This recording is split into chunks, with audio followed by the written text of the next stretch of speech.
Hello friends, welcome to your channel botany TV. आज के video का टॉपिक है एपोमिक्सिस यानी कि एपोस्पोरी, एपोगैमी और पार्थेनोजेनेसिस, और दूसरी तरफ है पॉलीएम्ब्रायनी। तो आज मेनली इन दो चीज़ों के बारे में हम डिटेल में डिस्कस करेंगे। लेकिन पिछले वाले वीडियो में मैंने एंडोस्पर्म के बारे में बताया था, उसका टाइप्स, उसका फंक्शन। तो अगर आपने नहीं देखा तो लिंक मैं फर्स्ट कमेंट और डिस्क्रिप्शन बॉक्स में दे दूंगा, आप जाकर चेक कर सकते हो। तो चलिए आज का वीडियो शुरू करते हैं।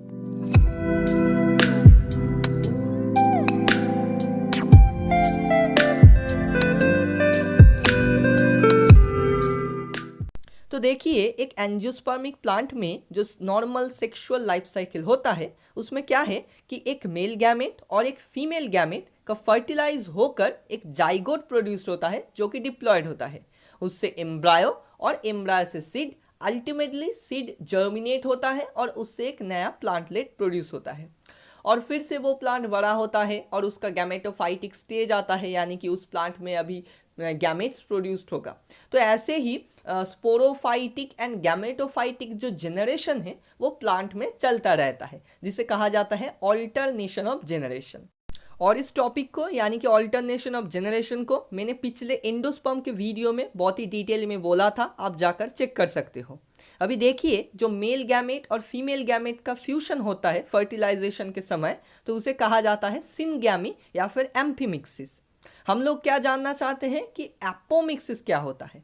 तो देखिए, एंजियोस्पर्मिक प्लांट्स में सेक्सुअल रिप्रोडक्शन तो होता है, लेकिन कभी कभी क्या होता है कि बहुत सारे ऐसा प्लांट्स है जिनमें सेक्सुअल रिप्रोडक्शन एसेक्सुअल प्रोसेस से रिप्लेस हो जाता है। ओके, सो इसी रिप्लेसमेंट को या फिर ऑल्टरनेटिव पाथवे को हम लोग कहते हैं एपोमिक्सिस, यानी कि the phenomenon of substitution of sexual reproduction by any asexual method is known as apomixis.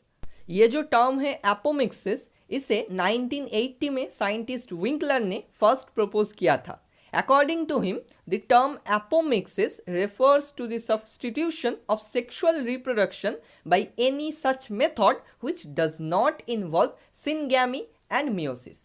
अभी syngamy का क्या मतलब होता है कि मेल गैमेट और फीमेल गैमेट का फ्यूशन को ही कहा जाता है syngamy, और meiosis कब होता है, जब गैमेट्स का प्रोडक्शन होता है। तो अगर सिनगैमी नहीं होता है तो गैमेट्स की भी कोई ज़रूरत नहीं है, यानी कि मियोसिस भी नहीं होगा। तो ये बोला था विंकलर ने। यानी कि आपको समझना है कि एपोमिक्सिस उन सारे प्रोसेसेस को कहा जाता है जिनमें एक प्लांट तो बनता है, एक नया प्लांट बनता है, लेकिन उस प्रोसेस में, उस प्लांट बनने का जो प्रोसेस है उसमें सिनगैमी और मियोसिस का कोई भी रोल नहीं होता। अगर आप नॉर्मल सेक्सुअल साइकिल को देखोगे तो गैमेट जब प्रोड्यूस्ड होता है तो मियोसिस होता है और गैमेट्स का फ्यूशन होकर एक जाइगोट प्रोड्यूस होता है जिसे सिनगैमी कहा जाता है। लेकिन एपोमिक्सिस में इन दोनों में से कुछ भी नहीं होगा, फिर भी एक नया प्लांट बनेगा। तो वो कैसे होता है, इसका भी मेनली दो टाइप्स है, एक है वेजिटेटिव रिप्रोडक्शन और दूसरा है एगामोस्पर्मी। अभी वेजिटेटिव रिप्रोडक्शन के बारे में जानेंगे। अब सभी को पता है कि अगर प्लांट का कोई भी वेजिटेटिव पार्ट यानी कि स्टेम्स, लीव्स या फिर बर्ड, इनमें से नया प्लांट का जन्म होता है तो उसे हम बोलेंगे वेजिटेटिव रिप्रोडक्शन। अभी इस प्रोसेस में सीड की कोई ज़रूरत नहीं है, और अगर सीड की ज़रूरत नहीं है तो वहाँ पर फर्टिलाइजेशन भी नहीं होगा और एम्ब्रायो भी नहीं बनेगा। तो इसीलिए ये एक एपोमिक्सिस का टाइप है। अभी जो दूसरा प्रोसेस है यानी कि एगामोस्पर्मी, इसमें क्या होता है कि एम्ब्रायो भी बनता है और सीड भी बनता है, लेकिन इस टोटल प्रोसेस में कहीं पर भी मियोसिस या फिर फर्टिलाइजेशन नहीं होता है। तो ये वाला कैसे होता है, इसी को आगे हम जानने वाले हैं। सो ये प्रोसेस मेनली 4 तरीकों से हो सकता है। एक है एडवेंटिव एम्ब्रायनी, दूसरा है पार्थेनोजेनेसिस, तीसरा है एपोगैमी और चौथा है एपोस्पोरी। अभी जो एडवेंटिव एम्ब्रायनी है, इसमें क्या होता है कि जो ओव्यूल है उसका न्यू सेलर टिश्यू या फिर ओव्यूल का इंटेगुमेंट, इन सब सेलों से अगर एम्ब्रायो बनता है तो उसे हम बोलेंगे एडवेंटिव एम्ब्रायनी। दूसरा है पार्थेनोजेनेसिस। इस प्रोसेस में क्या होता है कि एम्ब्रायो बनता है और एग सेल से ही बनता है, लेकिन वो egg cell fertilized egg cell नहीं होता, वो एक हैप्लॉइड नॉर्मल एग सेल होता है। तो अगर एक हैप्लॉइड एग सेल से एक एम्ब्रायो बनेगा तो वो एम्ब्रायो भी हैप्लॉइड ही होगा और उस एम्ब्रायो से जो नया प्लांट बनता है वो भी हैप्लॉइड होता है। सो इस प्रोसेस को हम बोलेंगे पार्थेनोजेनेसिस, जो कि सोलानेसी के मेंबर्स में बहुत ही कॉमन होता है। और तीसरा है एपोगैमी। इस प्रोसेस में भी एम्ब्रायो का फॉर्मेशन होता है, लेकिन एग सेल के अलावा और जो अदर सेल होता है एक फीमेल गैमेटोफाइट या फिर एम्ब्रायो सैक के अंदर, उन सब से अगर एम्ब्रायो बनेगा, यानी कि एक फीमेल गैमेटोफाइट के अंदर एग सेल मौजूद होता है, एंटीपोडल सेल्स होता है एंड साइनर्जिड्स होता है। तो अगर साइनर्जिड्स या फिर एंटीपोडल सेल इन सब से एम्ब्रायो प्रोड्यूस्ड होगा तो उसे हम बोलेंगे, उस प्रोसेस को हम बोलेंगे एपोगैमी। और यहाँ पर भी एम्ब्रायो हैप्लॉइड होगा और प्लांट भी हैप्लॉइड होगा। ये प्रोसेस मेनली ऑर्किडेसी के मेंबर्स में बहुत ही कॉमन होता है।